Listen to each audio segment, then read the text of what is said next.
So the first model we're looking at is perfect competition. This is one where there's lots of firms, there's lots of buyers, everyone's a price taker, everyone has full info, and there's free entry and exit. So you can enter the market, leave the market. Everything's the same essentially. And in this model, our kind of operating price is going to be where price equals marginal revenue. We operate where price equals marginal revenue because if not, other firms could enter the market and capture that price. And we're assuming in this competition that all firms have the same marginal cost. So in perfect competition, our price equals our marginal revenue, which equals our marginal cost. Okay, so within the long run, we know that no firm is going to be making a profit, which means their average cost is also going to be equaling the price. And so if you need to kind of calculate where they're going to be operating and you're just given the cost function, you can find the marginal cost and the average cost, set those equal to each other, and then you can figure out the quantity that you're going to be producing at.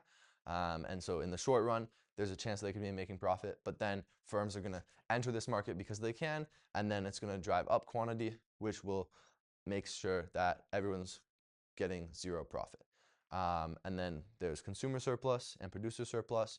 Consumer surplus, you're looking at the difference between that P intersection and then the price at the quantity, kind of that little triangle. And then for producer surplus, it's almost the opposite. So it's the marginal cost up to the price and then the quantity. And just one thing to keep in mind is that profit is going to be producer surplus minus fixed cost.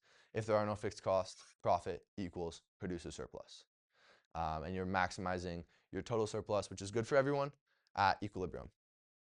All right, my favorite cartoon character, Monopoly, the other type of model. This is one where there's only one singular supplier, Mr. Monopoly over here. And he has all that green cash because he's making a whole lot of profit. There's no substitutes, people can't switch, and there's a few barriers to enter. One of them could be natural, which means that it's like a expensive thing to get into. Expensive or large high fixed cost is a natural barrier to enter. And then in order to kind of calculate where you're going to operate, you get your demand function, and then you're going to calculate your MR, which is essentially just double the slope with the same intercept, and then you set that equal to the monopoly's marginal cost.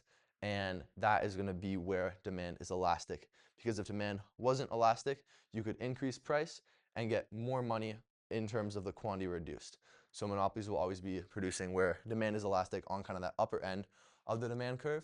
And what monopolies do, just like how I play Monopoly, is rob the bank as much as I can when no one's looking.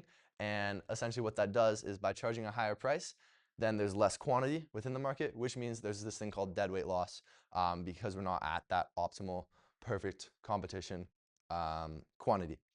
And then monopolies can charge one price for everyone, but they can also do this thing called non-uniform price. They can do this if they have market power, they can identify different types of consumers, and they can limit the resale. So I can't sell to Patrick for undercutting the monopoly price. Otherwise, that wouldn't allow for non-uniform pricing.